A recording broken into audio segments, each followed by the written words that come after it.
Check. 1 2 1 2. Vader Games in the building. I gotta make sure my levels are right. The lighting seems okay. What it do? Okay, that's set up. That mic level. Hopefully my levels are good. Music's still on in the background. Shut that down. Okay. First things first, my peoples come first. My peoples here, no longer here. Thought of, remembered. Nice day out. Been enjoying the nice sun and weather, and I got another episode. I had to sneak this in. It's been a busy week. I was actually meant to do this yesterday. Things came up. Everybody that was subscribed had notifications on. Apologies for the change in show airing, but I'm here. All right. Never late. Just postponed. Now, I got to do this because I do this every show. I remind new viewers of what I got set up. And I have the entire show is going to be discussing Manchester City, sustainability, our new sponsor, Phil Foden, KDB, Pep, contracts that are in the works, contracts that have been done, as well as Euros. Obviously, Euros is coming up. So this is going to be a very concise show. I'm going to make sure I got my timer up. You guys are accustomed to the timer being on the show. I got to adjust it as well. Make sure I got that accurate.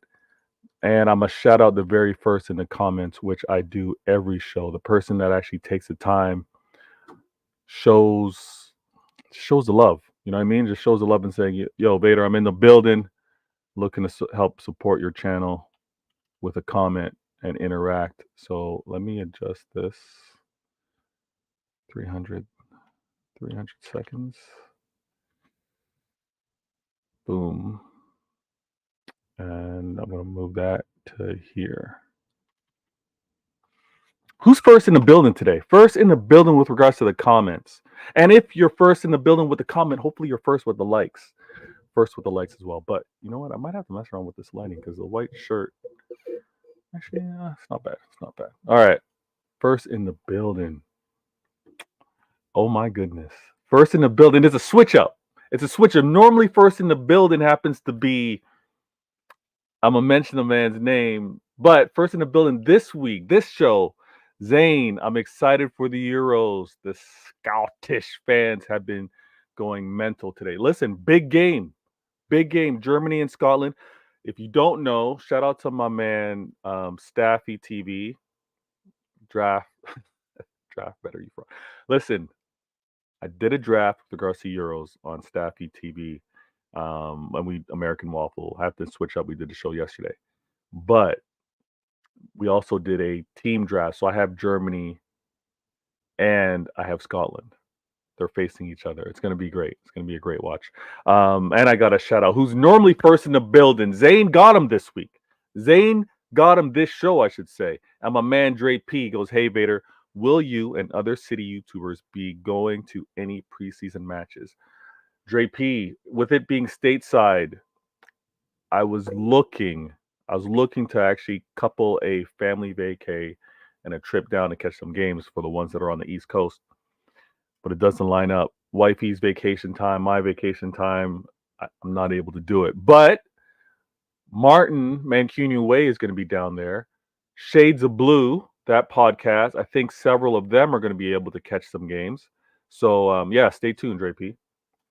And we obviously spoke to Staffy. Now, if you happen to be watching on YouTube, take a second, hit that like button, share it as well. Drop a comment like you have. If you're watching on Twitter X, great platform. I know I happen to be in spaces. I kind of kick it with some rivals. Definitely kick it with my city peeps.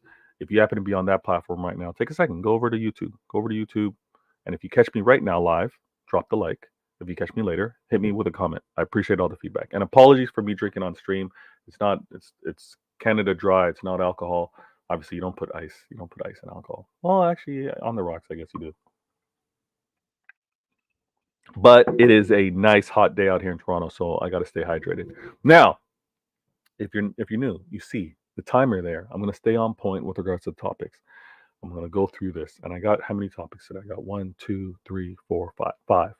5 at 5 minutes, technically, I should be done in 25 minutes. But I get a little long-winded. I interact with the comments, so things get a little longer than the 5 minutes with regards to the topics. But we're gonna keep it flowing, and you're gonna be able to follow if you happen to watch this on the replay and see where I'm at and see where it is. JP goes, cool. If I make it to preseason, would be great to take some photos with them. Do they usually take pics? Yeah. Listen, all the city peeps that are going to be down there, calm. Meeting up for a pic would be easy. But definitely comment with them on either on their YouTube channels, like in the comments, or on their social platforms like IG and Twitter. Now, or Twitter X. Now, as you can tell by the title of this video, why always me? It's a show I do. At least try to do that show once a week. Try. But why always me? Episode 106. Obviously 106, when you hit the centurion mark, everything's better, everything's set. So I've got a nice flow with things. And I will look to expand this and add some panel members on the regular today, knowing that I got to keep this short and sweet. I may send out the link a little later, but we're going to talk about the new sustainable sponsor. Manchester City have a new sponsor, and I'm going to talk about sustainability, a little tongue-in-cheek there. I'm also going to speak on Foden and the contract, well-deserved contract extension. KDB, I know there's a lot of rumors. I know others with the channels, I get it. You have to have content if you really are looking to drop on the regular several times a day, or at least a day. So you react to what the news is. News is great for me. I'm not going to react to everything. The news about KDB possibly going to the Saudi League, KDB being undecided, it's one of those. He is an amazing hero, a legend. I'm going to wait it out. I'm not going to speculate. I'm obviously going to think about what life will be without KDB, but him gone, I'm gonna wait. I'm gonna chill on that. You don't get these platinums by continuously overreacting and doing things too quick. I'm gonna leave it at that. So we're gonna talk about KDB. We're gonna talk about Pep, the contract, potential contract, the fact that he was just posing up with Sheikh Mansour, Khaldoon. Obviously, it's the off season, but there was an amazing image of the heavy hitters at Manchester City holding up 4. Now, was that code? Was the 4 in representation of Manchester City being the only club to have ever done this? Was the 4 being held up? I know I'm not on screen, but you can still hear my voice. Was the 4 that they were holding up in the picture Manchester City being the first, only side in the entire history of English football, top flight football, to have won 4 consecutive league titles? 4 in a row. 4 consecutive seasons. 4 titles. Hopefully my mic is not overly sharp or crisp, and you're not hearing me drink on stream. Apologies. But was the 4 that they were holding up for that, or was the 4 to represent Pep? 4 more years. Pep, 4 more years. I'm doing the whole Inception. 4. Inception. Great movie. Now, let's get this popping. Let me start the timer. Let me keep everything accurate and on point. And then let me also do this so that and I know I'm poor. I'm bad at this. I got to get better at it. I got to know actually where to kind of do it on the regular. And maybe I should do, can I do that? Yeah, let me do that. Let me try it. Well, bear with me for a second. I'm going to go to I'm going to do this. And then, no. Let me change this. Because if I edit it right here, right now, having it open, can I do that? Oh, I'm messing up. Let me see.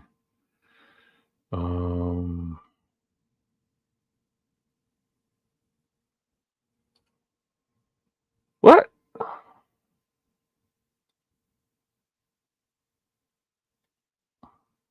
Oh, edit. Yeah. All right, let me try and do it here then. All right. If I do this.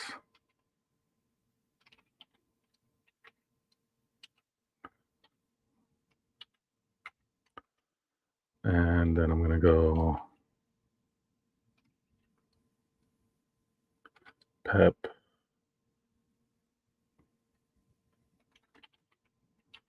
I'm going to get better at this, I promise. And we're at 13 minutes. Wait, hold on. Yeah, okay. So I was accurate. All right, we're at 13 minutes 50.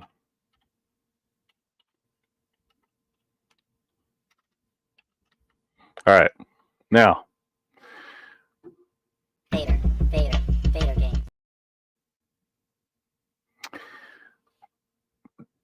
Comments in the building. We got Fox in the building. Dre P also says, honestly, I've seen managers overstay as well. I don't think a number of years extension is key. I think what's key is that he's extended for as long as he can still do his best. But Dre P, is it for him to do his best? Because I would argue that Pep at 80 is still better than everyone else. Pep at 100 is a madness. That's pure domination. Probably just got ice in my mouth. Pep at 100%, madness. Superior. No one has a sniff of the title. Pep maybe being kind of like 80%, kind of unsure.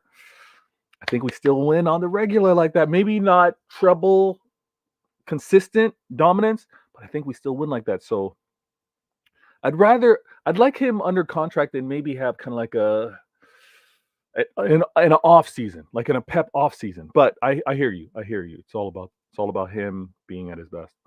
Bless up, Fox. Good looking out. Big man Ting, we're there. I'm with you, man. Thanks for being on the show. Thanks for the message as well. Thanks for interacting.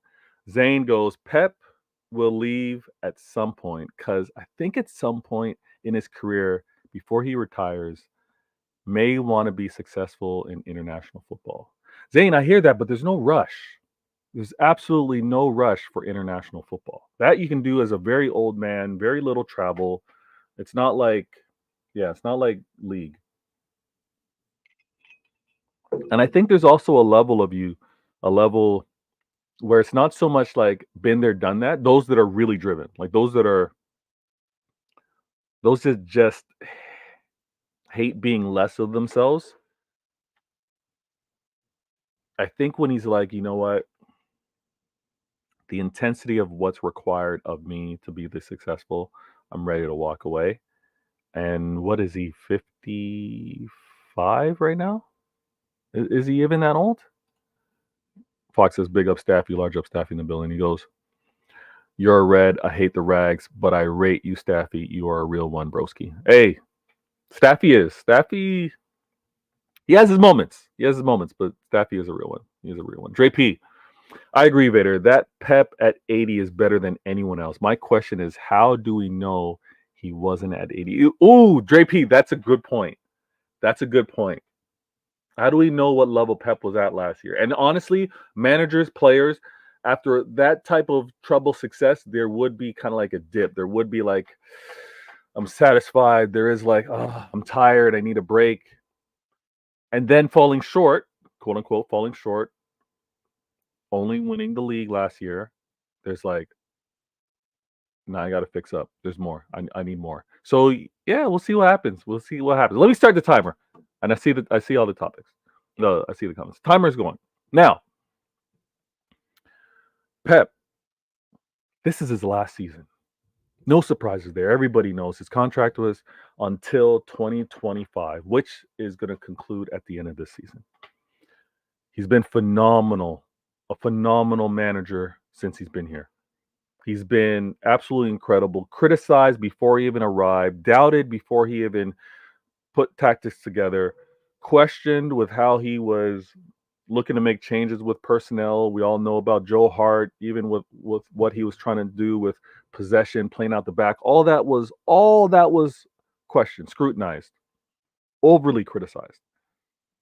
But now we fast forward 2024 and even last year 2023.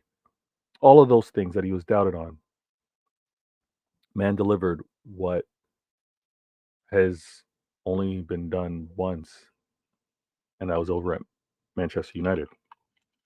He delivered Manchester City, which everybody wants to remind us, you silly guy. Look, this day's not flowing right.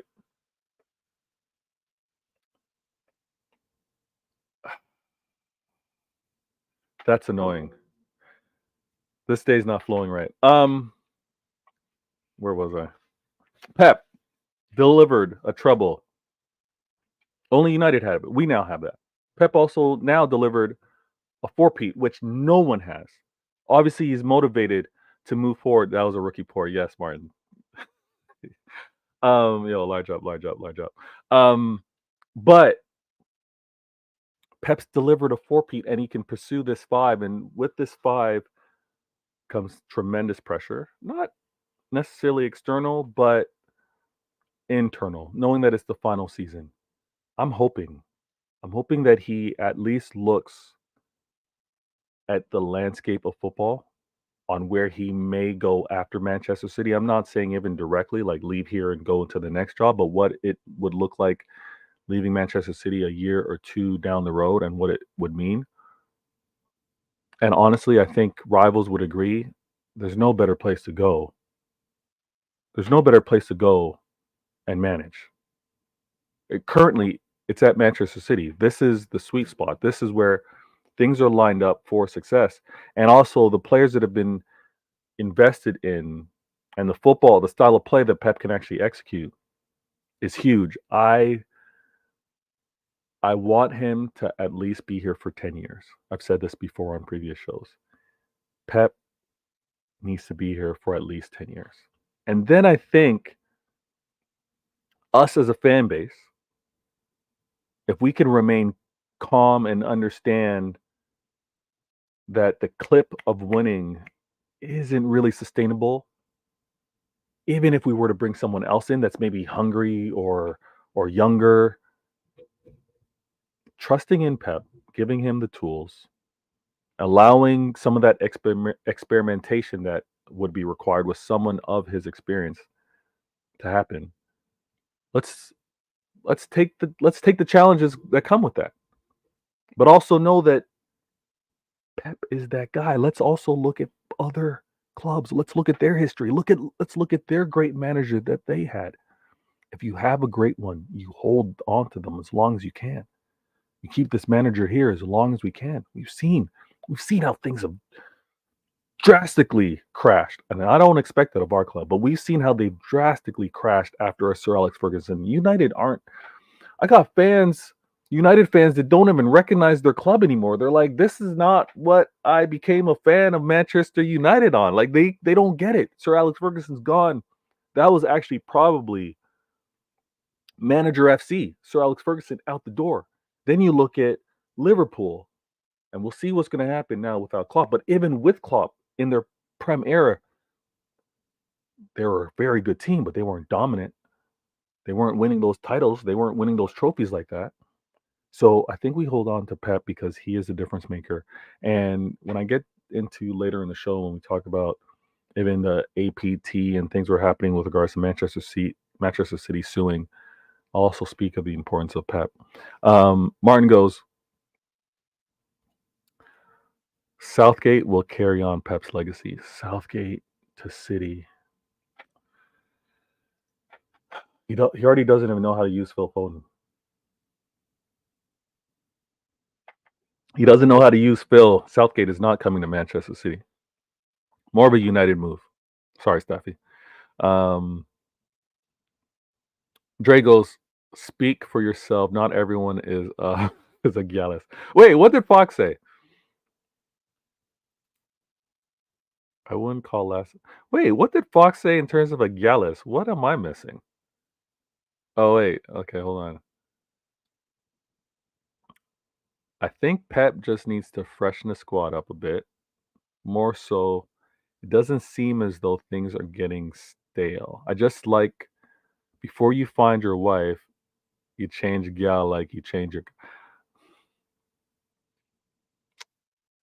Now, it's 1:42. It's 1:42 in the afternoon out here. Obviously, it's 6:42 out there. This combo and where it could go with regards to freshening things up and yeah, that's a late night show. That's a late night show that we'll have over at Vid Games TV. We'll pause that for now. Maybe I'll have that show on Twitch. All right. Let me. Yeah, you got me on that one, Fox. Now let me. No, it's all good. Let me reset. Let me also move. Let me move this. And we got to talk about the we got to talk about the Phil Foden contract. And Vader game.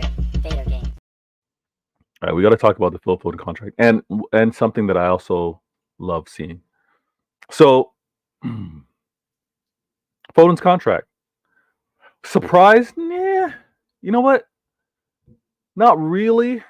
Not really. And let me try and find the latest in terms of the details. But I think it was one of those things that was definitely expected. Definitely expected for Phil. He's been incredible this season. He's been incredible this season for the mere fact that we had no Holland for a 2-month spell. We had no Holland. We had Alvarez kind of filling into that role in terms of striker. And then we had KDB out 5 months. KDB was out for 5 months.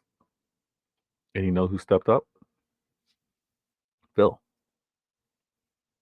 Phil stepped up for that. And I think what we need to recognize is he's still such a young man. He's a young player. I know everybody wants to kind of dismiss that because he's been in the first team for so long.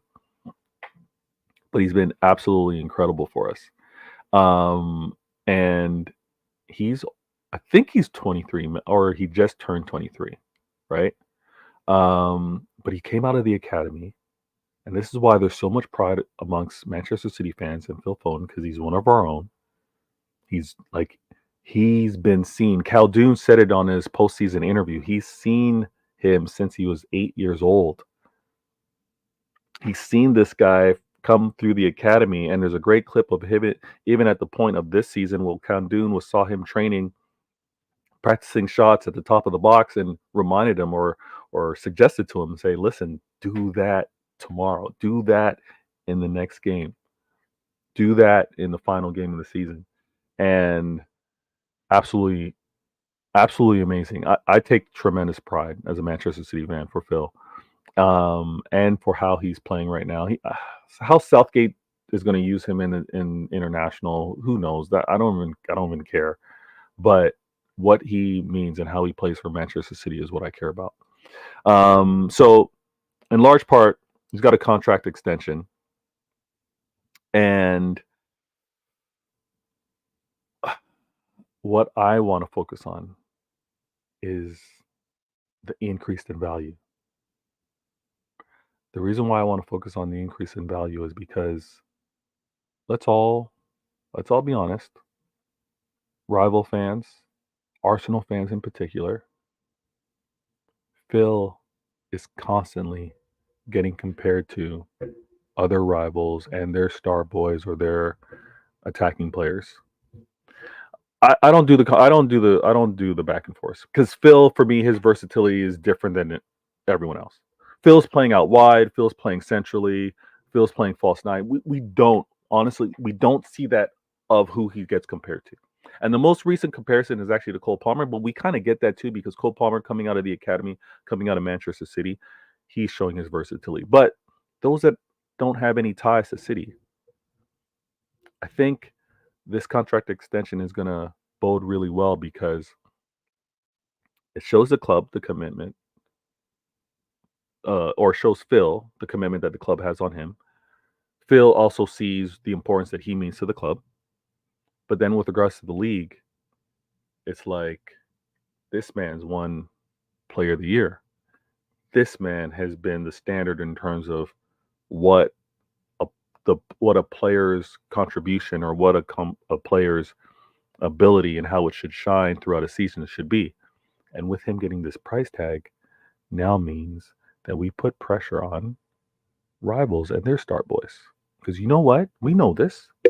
It's the competitiveness in professional sports is no different than you in your work life and your career. What happens when you find out what, or you're very, you're not 100% sure, but you're very sure, you're very confident on what another coworker gets, what their potential bonuses may be. If any of you have worked in sales or you've had any performance-based contracts or bonuses, once you find out what that level's at, that's like, okay, listen, I'm matching or I'm exceeding this. This is what I deserve. This is what I want. The fact that Phil has now reached this contract extension at this value, other clubs, you're going to have to keep up. And now when you talk about, oh, we've got such a great squad, we've got such a great future with our young talent. Well, guess what your young talent are going to expect with their success? And guess what that means? Pressure on your club to then keep that talent. I'm all for it. I love the message. I love the message that it sends to Phil. We trust you. We can move forward with you. We're locking you down. And then what it says to the league, listen, he's not going anywhere. And if you got any quality, you better look to match it or they're going to be out the door. And then you know what it also says to those that happen to be outside of the Prem. You want Phil, you want to come sniffing, you want to maybe lure him away from Manchester City, you know what it's going to cost you. So I'm all for it. I love the news. Let me go to the comments. Javel goes, we need to sign a right back, center mid, winger for my part. I think we need to chill on the winger. I don't think we're too stressed for that. Unless we have departures now. Unless we have departures, and I know there's rumors of Grealish, rumors of Bernardo. If any of those two leave, I would agree with you. Right back, only if Walker leaves, but we should have someone in the mix because I think Walker's not remaining here much longer, if he is remaining here. But it's all departure led. I agree with you, Jabel. It's all departure led. I think City just need to add quality, not quantity. One DM, CM, and a running back maybe, and a right back. And that's it. I would agree with Dre P on this one. I think it's not crucial. If Walker leaves, we definitely need one. If he doesn't, I think we're calm for a season. And we can continue to profile and maybe look at our City football group and see who might be within the mix of that. But we do need competition for Rodri. And notice how I say competition for Rodri. I'm not going to be out here because I know how it works at Manchester City. I don't need a backup. It's not about backups at Manchester City. Pep's not looking for backups. That's the mistake that some made even with Calvin Phillips. We weren't looking for Calvin Phillips to be a backup. We were looking for him to challenge, to compete with Rodri. He wasn't able to do it. What we're looking for is a player to compete with Rodri. Rodri's amazing. Don't get me wrong. Incredible. Arguably the best DM. All right. And I say arguably. I say he's the best, but I'm going to say arguably because for those rivals watching. And if you happen to be on Twitter X, take a second, go to YouTube, hit that like button. If you're on YouTube right now, continue to comment, be a part of the show. I put your comments on screen, and it's always appreciated. I'll put your comments on screen if you're on Twitter X as well. But the like button on YouTube is tremendous, especially for a channel like mine that's looking to grow. Lynn, Premier League should do a luxury tax system instead of failing. The salary rule is just like instead of luxury tax. I don't like it. I don't like it only because it's gonna have to be. You know what, Lynn? If it's slightly adjusted, because what it would mean is every club could spend to a certain level that's universal, and once you've exceeded that level, then you pay a tax. That's not bad. However, what if the threshold for what you can spend at to where you're taxed is pushing other clubs that can't reach those means, right? It's pushing them beyond. Or if that cap is too low, whereas other clubs that could afford more to spend have to hold back, then it's problematic because Lynn, you got to remember, and we think differently. We can't just think about the Prem. We can't just think about the Premier League because guess what? If we continue to do that, like many rivals have been doing, many rivals would want to say, you know what? Real Madrid aren't my rivals. Okay, I get it. With regards to the league, of course not. They're not your rivals. But you need to be thinking about Real Madrid with regards to European rivals because you're competing for Champions League, are you not? So if we, with regards to the Prem, have a cap, and I get the luxury tax and all that, so you could actually spend beyond the luxury tax, no problem. But the hindrance in terms of how severe that tax could be, that might make clubs reluctant to spend beyond it, is then going to give the likes of the Real Madrid an advantage because they're then spending willy-nilly, and then you got the Prem and those that are going to look to challenge Real Madrid at a disadvantage. JP goes, see, the rivals end up panic buying because they miss targets. Better to just look for quality, yeah, and not add for adding's sake. I agree. When City were growing after the takeover, they did that too, but now not anymore. Yeah, when when when new ownership switched over and it was realizing that, listen, there's a gap, there's a quality gap here. We need to get in the mix. Yeah, the spending was a little reckless. The plan wasn't fully flushed out, but yeah, they righted the wrongs. They weren't getting gypped, or they weren't getting exploited in terms of overpaying for quality as well. And then a lot of these bidding wars, a lot of these competitions, you realize Manchester City was like, oh, price tag's too high. I'm walking away. Even though I can afford it, I got no problem spending it. I'm walking away. I agree, Dre. Correction: City were not growing post takeover. We're not growing, but revamping to add to their previous achievements. I know. I hear what you mean. No worries, Lynn. Yeah. Yes, adjusted to the ratio of your revenue, I guess. Yeah, but if you adjust it, that's kind of works. But you still, if you're going to compete, here's the interesting thing.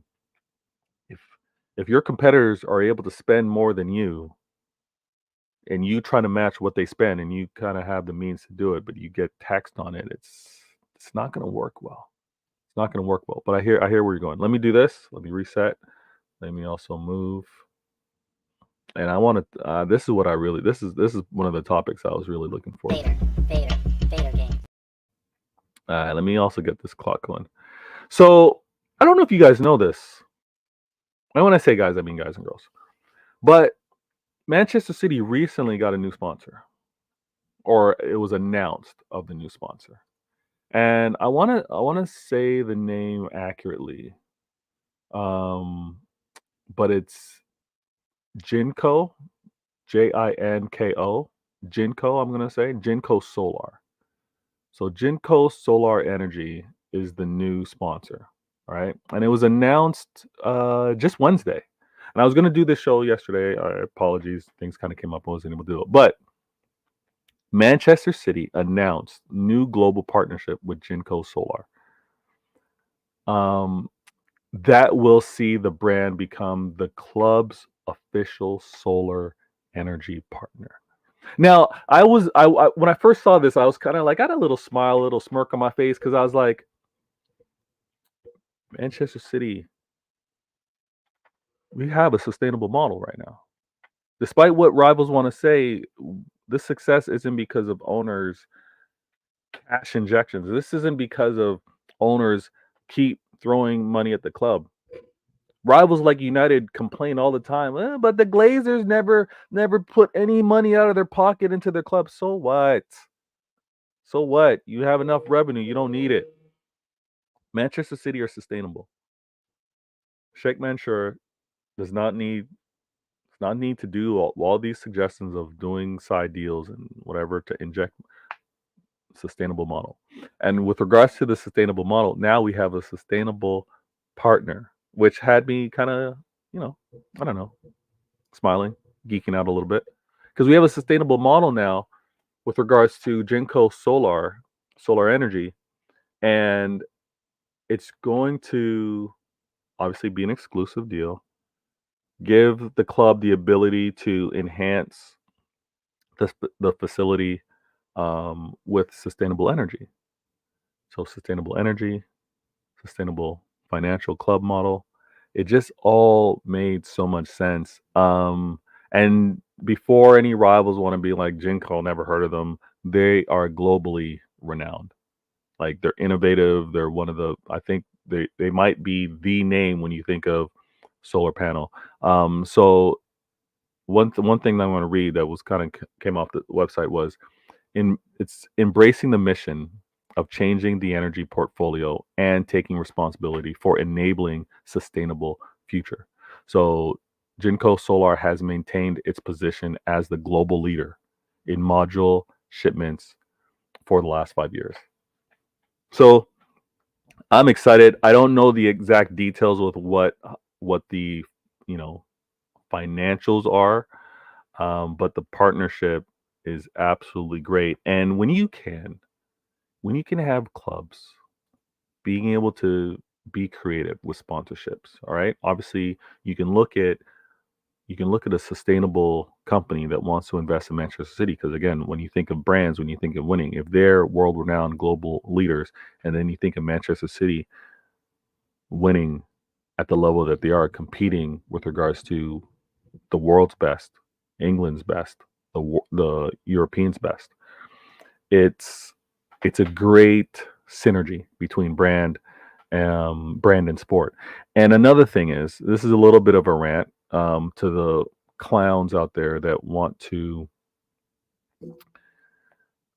continue to continuously use the word sports washing. Let me just ask you to smarten up, because brands want their brand associated with winning or success or a level of quality. So you have that at play.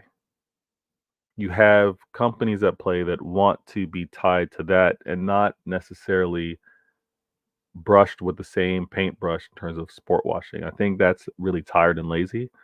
But Jinko Solar, sustainable company, Manchester City, sustainable model.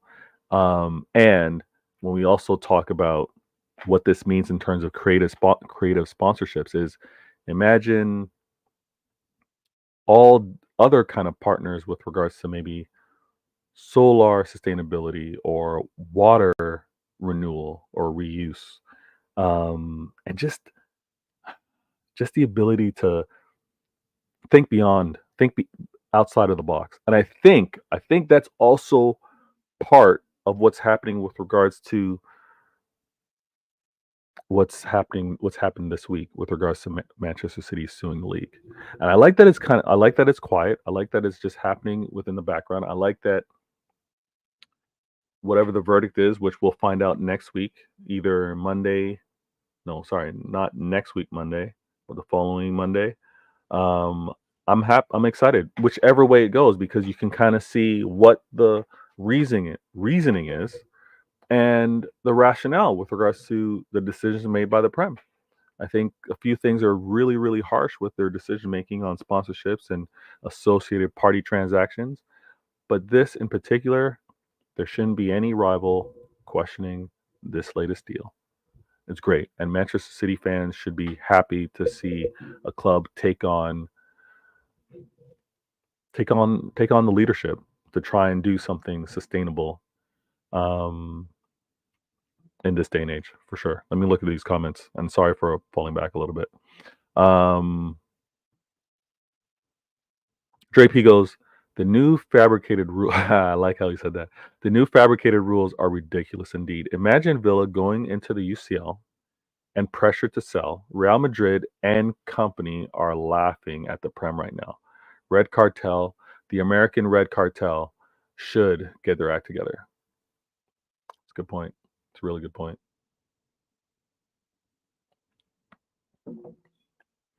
One club's strengthening, the other club has to sell. Crazy. City are very sustainable and very attractive to buyers if ever put up for sale. A model of successful investment. Listen, Dre P. As us being the nosy neighbors and seeing what's happened across the street with Manchester United, you heard it here first. If you have a club, if you have an English Premier League club that's successful, there's honestly no reason to ever sell it. If as I've watched things over here in North America with the North American sports, whether it's NHL, which is the National Hockey League, MLB, Major League Baseball, NBA, National Basketball Association, NFL, National Football League, even the clubs that are not successful, shout out to the Spurs in recent history, even the clubs that aren't showing armpits, even the clubs that aren't raising trophies, right?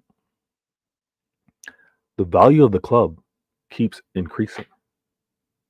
I know they're called franchises out here, but the league itself, obviously, TV deals, sponsorships as a whole, they continue to increase. They're run very well. And by association, the teams, right? The teams themselves increase in value. So once you're in, like for example, you're in with an English team, Manchester City, there's no reason to sell it. And I know it also depends on ownerships and aspirations and things like that. But in terms of like having an asset that even without success grows in value, there's no reason to sell it. There really isn't. So I don't know. It would have to be something outside of football, I think, for the owners to leave. But any owner out there that has ownership of an English Premier League, they need to hold on to it, in my opinion. Truth is, rivals are shopping at the same feeder clubs. Brentford, for example, maybe don't have the finances to shop like City, but American Red Cartel and Chelsea do. No matter how much cash, can't sign everyone. Very true. Very true. And I like that everyone's shopping for the same groceries. It's very telling. It's very telling. Let me catch up with these comments. DC in the building, able to catch me live. It is a special day, despite me spilling my Canada Dry earlier. Such a, like Martin pointed out, it was a rookie pour. But let me move this on. Okay. Let me also do this. Vader game. Now, in the chat, in the comments, and if you're watching this post, please let me know. Give me your honest take. When you heard the news that Ten Hag was staying at United, what came to mind? Were you like disappointed? Were you happy? Were you undecided? I'm curious because obviously my interaction with United fans, many, if not all of them. And shout out to Kif. This is Twitter X Spaces. He is honestly the only one, the Erik Ten Hag militia. He is the only one that really comes to mind when I think of someone that was like adamant. This manager needs to stay. And I'm talking about months ago, months ago. But every other United fan were like, nah, he needs out. He needs to go. He needs to go. Now, I'm going to go to the comments, but I'm going to share with you my thought.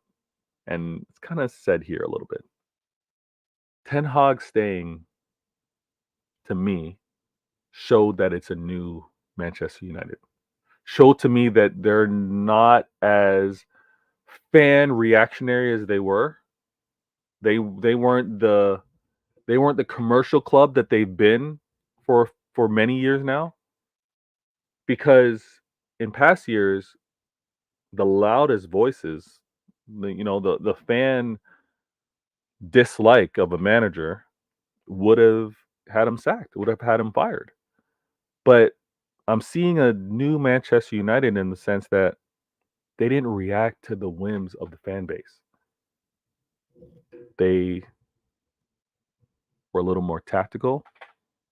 They were a little more measured. And if you think about a manager over 2 years winning 2 trophies being let go, when you also look at the landscape of other managers within the league, to think that success could not come to Manchester United, I think the club made the right decision. I really do. Like, you don't need to rush to go and get an unknown. And the problem for many United fans is they have an appearance, they have a persona issue, right? Because you've seen the flaw in Erik ten Hag, for them they can't get past it now. They can't allow him to work himself out of the mistake. They will always remember the mistake and hold him against that, as opposed to also not holding him to his success and seeing and recognizing that he can get back to that. You know what I mean? So it's funny with how their reaction is. I'm gonna get to the comments, but United not being reactionary, United not sacking another manager, showed me that they are a new United, and maybe something to be worried about, or to be aware of, that they're in the right. Lynn goes, Trudeau, the Erik ten Hag of prime ministers, gotta up the solar panel tax refund from 30% of the cost to 100%. Lynn, what are you doing? What are you doing? Trudeau is the prime minister out here in Canada, by the way. I know I got people international that are kind of tuned in. I see you, Lynn. DC goes, I was indifferent on the Ten Hag news. Really? Like, it doesn't matter. He took a FA Cup from us. So that's why I was like, ugh. I would have liked to have seen him go, because I think that would have taken United back another 2 years.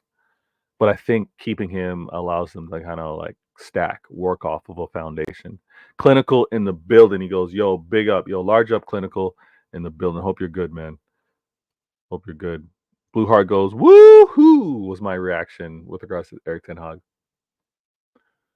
But why, when he was able to win a League Cup, he was able to win an FA Cup against us, right? Like, why the excitement for Erik ten Hag? Is it, let me know in the comments, is it because you don't see Erik ten Hag coaching United to being a title threat?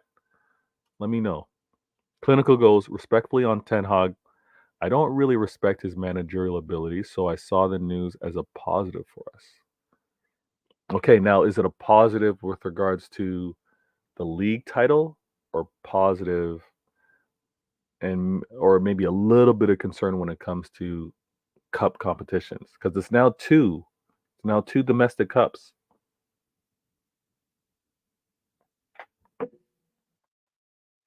Lynn, my reaction, they can't be this dumb. Keeping him is the move before the real move. Okay. Maybe it's like, listen, who was it? Was it Fox early talking about using relationship examples? Is it a matter of I know he's not the one, right, ladies? You know he's not the one, but you know it works. So you're gonna wait until you maybe see the one before you kind of say he's not the one. Because ladies, you know you keep the guys close until you're ready to make that decision. I'm talking to the ladies out there, fellas. Now,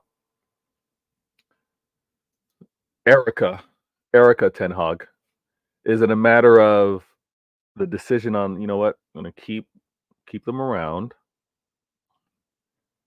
It's winter season.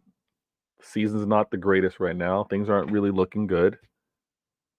Maybe I'll see how things go. I think there's a chance could improve, and maybe springtime, summertime, I might make the decision. Maybe United are probably going to make a potential managerial change, despite giving him a contract. Though that's the weird thing. They have extended his contract, but maybe it's a matter of we're going to adjust the contract, take away a little bit of power, but we're going to give you another year on the deal while they're still looking for who's next. All possibilities. Dre P goes, don't know if you remember what I said start of the season. Ten Hag and United would be none the better. At the moment, my statement is relevant going into next season. Both club and manager still off. You're right, Dre. I do remember that. You said not to worry. There's nothing there. And I do agree. But even though there's nothing to worry with regards to the title, right? He took an FA Cup off me. I'm not going to forget that. Still annoyed by that. Blue Heart, United and Ten Hag got luck playing City in the FA Cup final when we were still celebrating the 4P. That's true. That's true. And some could argue that it shouldn't have been United in that final. Coventry. Shout out to those. Coventry. I agree with that. DC. Ten Hag won more trophies at United in 2 years than Arteta has at Arsenal in 5 years, I think. You're right, DC. I see what you did there. I see what you. The fact that DC kind of put the "I think" on the end, she knew exactly what she was doing, and that's the assassin. That's the assassin in DC. She knew exactly what she was doing. Who cares? Stay or go? Okay. The Ten Hag news wasn't anything too much for you guys, and I kind of hear that. Now, what do you think it means with regards to United, though? Because we can't ignore the fact that it's still a Glazers owned United, right? Glazers, some percentage, 25%. Ineos is how they moved in terms of Ten Hag. Was that surprising? I looked at that as something new because I would have expected them just to get rid of Ten Hag and pick up whatever upstart new manager. My bad. I didn't read that last comment. Dre P goes, I think United could have stuck with Moyes or even Van Gaal. Yeah. Those, I think, were impatient, premature sackings based off entitlement. 100% Dre P. Jose was short-sighted. Ole and Ten Hag, for me, ain't it? It's true. I mean, everything was, again, manager FC with Sir Alex Ferguson being gone. I think the fan base just had no tolerance, no patience. They did not deal with Moyes or Van Gaal well. And because of that, I think they went through two managers too quickly that they didn't need to do. Dre P, Blue Heart, United got lucky due to the CM offside.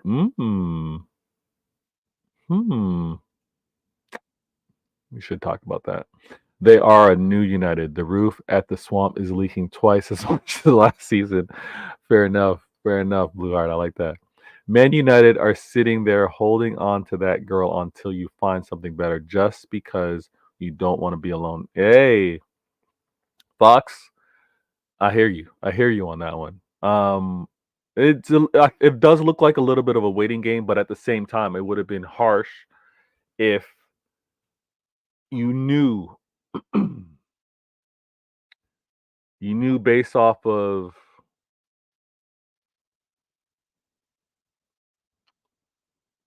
maybe based off of the tandem, based off of how United and Ten Hag, what they're trying to achieve. It's probably best to like both of them try and work this out. Little less responsibility on Ten Hag, just coach. More in terms of scouting, building up the foundation on with the players and everything like that, taking that away from a Ten Hag and set themselves up in the interim. The fact that he's going to remain there, knowing that they were looking to get other managers, they were looking for who's next, kind of shows he's either betting on himself or he also has his exit plan. He's like, you know what, I'm gonna do this. I'm gonna do this until you know what you say you don't want me anymore. I'm like, I was just biding my time anyways, and he's got his next gig. Those are possible. Those are possible. Dre P goes, Wiggum also won. I know, Dre. Also won a cup final versus City. One-off is a one-off. It happens. I would never say Ten Hag isn't decent, but he's not getting this United back to the top. All right. She agrees with Blue Heart. DC agrees with Blue Heart. Klilnical goes, I'm mainly talking on the league, but both his cup wins involved a lot of context. Very favorable run in the Carabao win, yep, and a lot of sketchy moments in the FA Cup, including us playing a port. Yeah, I'm not mad. Asking DC what's good. Drake P goes, Fox Williams. I'll bet Poch and Tuchel rejected them, and so they stuck with Ten Hag. What's mad is the contract extension negotiations.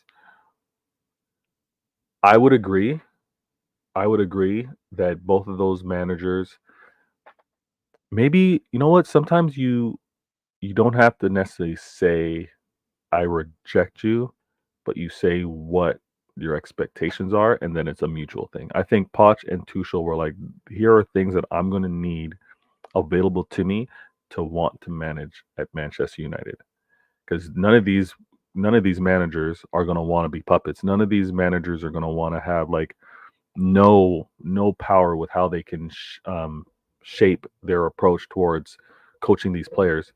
And if they can't have what they want, then they're like, see ya, I'm gonna go somewhere else. Klilnical goes, exactly, Dre P. If he takes them back to where they should be, I'll be very, very surprised. All right. Let me move this for a sec, because that's what's next. Let me catch up with these comments. Fox goes, cups are knockout. Anything can happen, but the league shows who is consistently the best over 38 games. That's why losing the cups doesn't hit the same. No, I hear it. But the reason why it really hit for me is because in addition to no top flight English team winning 4 in a row, because of that, I also knew that no one's won the league and FA Cup back to back. I wanted that bad. Shout out to everybody watching right now. Over 80 of you. You're on both platforms, Twitter X and YouTube. If you're on Twitter X, drop a comment. Let me know the interaction, even if it's just to say what up, even if it's to let me know you mess with the show, even if it is to share with regards to what's being discussed. But go over to YouTube if you can, if you got that burner device, if you got that other desktop, whatever it happens to be, go YouTube, find me, Vader Games TV, hit the like button. Much appreciated. DC goes, Vader, you know me so well. I do. I know what you're doing there. I know exactly what you're doing there. Lynn goes, credit to Ten Hag, though. He copied Real Madrid's 4-5-1 defensive tactic against us, which worked just like Madrid. I wouldn't say it worked just like, but he did have success. I do think there was a little hangover in terms of success, winning the 4-peat. Pep gave the players 2 days. He gave the players 2 days, go, enjoy yourselves. You've earned it. He knew how difficult this season was. We had to chase down Arsenal. This was also a 3-horse race that many want to kind of dismiss. We were fighting against Liverpool, most decorated English club in the league, in the history of the league, and we had to chase down Arsenal. So it was not easy. And he told the players 2 days off. I think it was a difficult game. It was definitely a difficult game. DC goes, Blue Heart, all good. How are you? Dre goes, question, DC, is winning the only thing that matters, or does performance also matter? Arteta versus Ten Hag. Ooh, let me skip ahead and see what she says. So Dre P goes, is winning the only thing that matters, or does performance also matter? Arteta versus Ten Hag. And she says, Winning. Winning matters. Can't argue with that. Can't argue with that. It's good question. I was watching United practice that Real Madrid tactic the game before they played City 2-0 versus. Yeah. I thought we could still handle it, dude, and we should have. We had our chances. Crossbar from Holland. We had our chances. Blue Heart. At least Ten Hag will be able to do more gigs at the comedy store in Salford. This guy. The extension is a surprise. Man, you is the gift that keeps giving. I'm happy with. I'm happy with the fact that they didn't go out and get a better manager, and arguably who would have been a better manager? Would have been Posh, would have been Tuchel. I think if they were to go out and get another manager, it's probably at least 2 years of that manager is going to figure things out. What I don't like with regards to Erik ten Hag remaining is that he knows the success of season 1, he knows the errors of season 2, and I think he is going to be better off with a season 3 against us. I think he is. Or against the league, I should say. Lynn goes, yes, your analogy, V. I have had lady friends tell me she's staying in this relationship until someone ideal comes along. I hear you, Lynn. We've all been there, man. We've all been there, whether we've done it or it's been done to us. Saw that comment already. Blue Heart goes, I'm good. Okay. Dre P goes, Fox. That is why United fans can't tell me about financial woes. They love wasting money. Ooh, yeah. Contract extension on a manager that you're kind of not already happy with. And because you added another year to the contract, you're going to be paying out if you happen to fire him. I hear you. The True Fox League show the real picture. Look at the Champions League and City, the better team going out on pens. Yeah.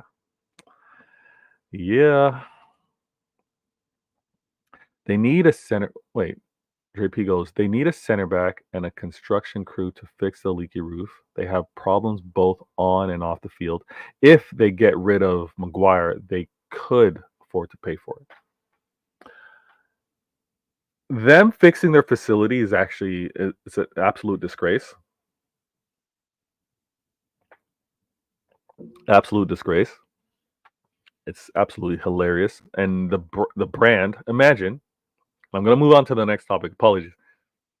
But imagine any sponsors of Manchester United on the display boards around the pitch, on the arm sleeve of the players, and you have Sky Sports or you have whichever broadcaster panning and showing the waterfall streaming down from the roof because of its poor maintenance, just making the stadium look so dated and crappy, and you've paid good sponsorship money to be associated with United, and you have that. Absolutely disgraceful. Absolutely disgraceful. Last comment before I go to the last topic. Dre P goes, the United was better than Real Madrid in that one.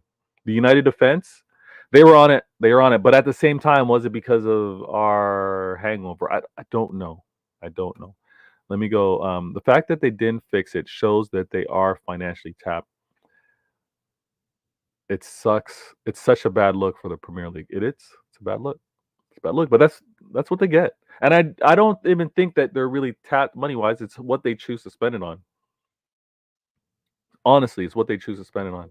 All right, let me put a star here, and let me get to this last topic. Let me reset this. This show's been flying. All right, let me do that. Vader game. All right.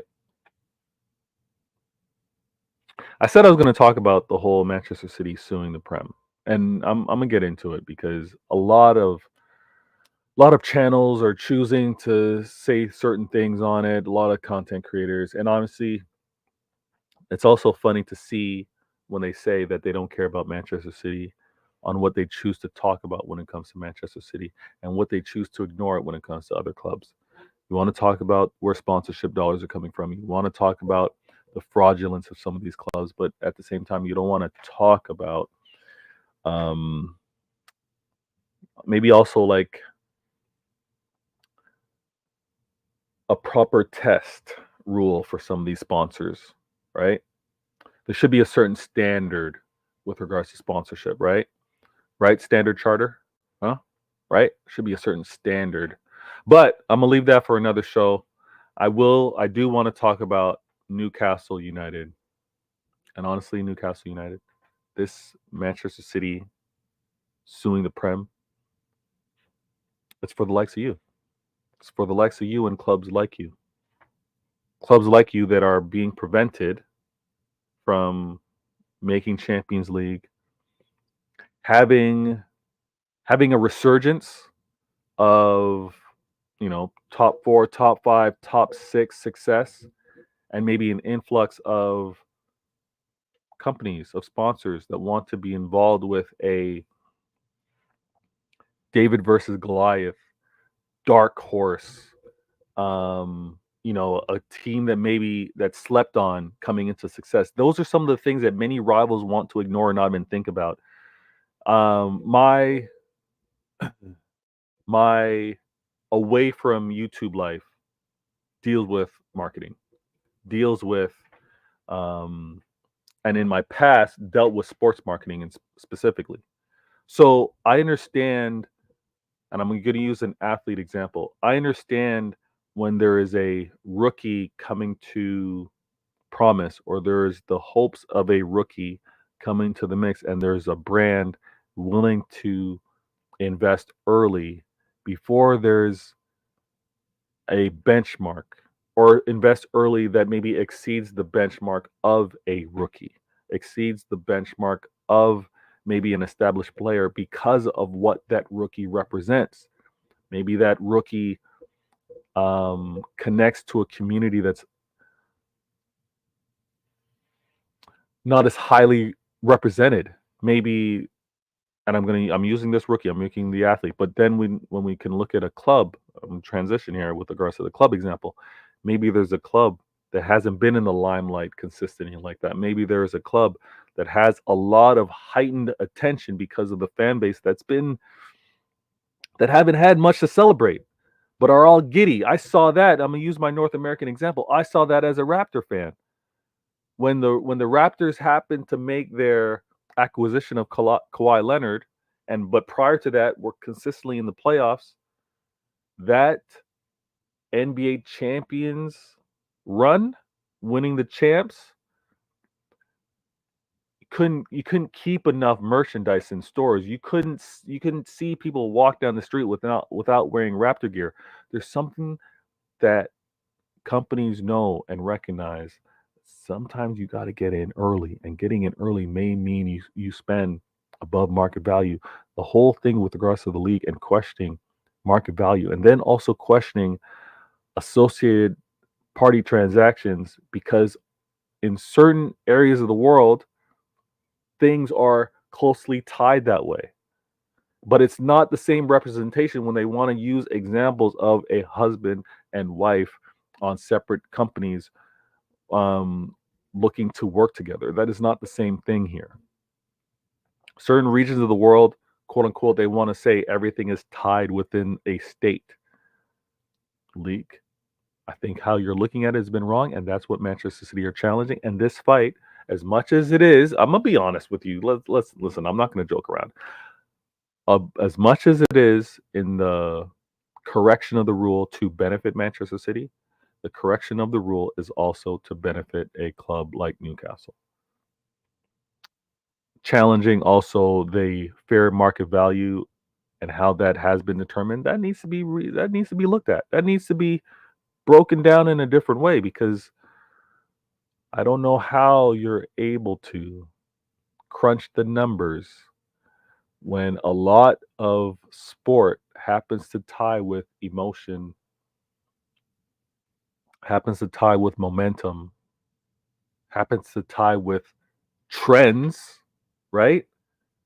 You're gonna tell this company that typical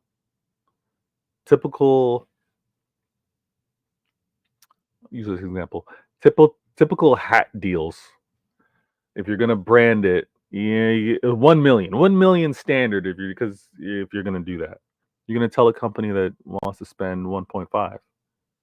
You're gonna tell a company that maybe wants to spend 2, double of what's kind of been typical, because that's their only entry in terms of visibility. That's them really wanting an association of their company, their logo associated with the winning of said club, which may be Newcastle, which may be Manchester City. Come on, you got to think beyond that. And I think this is going to be such an important challenge. And this challenge isn't to demolish and get rid of rules. I said this last show. Manchester City are not looking to change these rules they're not looking to get rid of these rules. They're not looking to dissolve these rules. They're looking to adjust and change. They're not looking to get the Wild Wild West. They're not looking to turn this into a circus. They're not looking to have a ridiculous, uneven balance. They're looking to say, how you're looking at things is wrong. Let's fix this up. And all of this fear mongering, which I get it, because honestly, that happens so consistently on these platforms. You got to talk in extremes. You got to talk in exaggerations. You got to talk in over the top examples. But when this all comes through, whether City wins this or not, it's for an adjustment. It's not to have a 3 times, 4 times, 5 times increase or multiplier of current deals for Manchester City. We got to stop all that. I'm going to go to these comments. I want to end the show on 115. I put a star in it. Lynn goes, United Stadium is worse than Oakland A's. Nah, well, Oakland A's, that's a poor stadium. Lynn goes, big up to the Raptors. Fred VanVleet got paid big today. Oh, he got paid big today. I got to look that up because he won the championship. Fred is associated with winning for life. Yeah. No, he got a big payday while at Raptors for sure. He bet on himself, and he lucked out, man. He lucked out. Blue Heart in the building goes, if it was a circus, United would be driving the clown car. Fact, and they'd have 4, 5, 6, 7 clowns in there. Listen, this episode is going to conclude on 115. It is 1 hour, 50 minutes, and 40 seconds. I want to shout out everybody in the comments. I'm putting a few comments on screen. Please make sure to catch me on the next one. I'm going to do my best to timestamp this.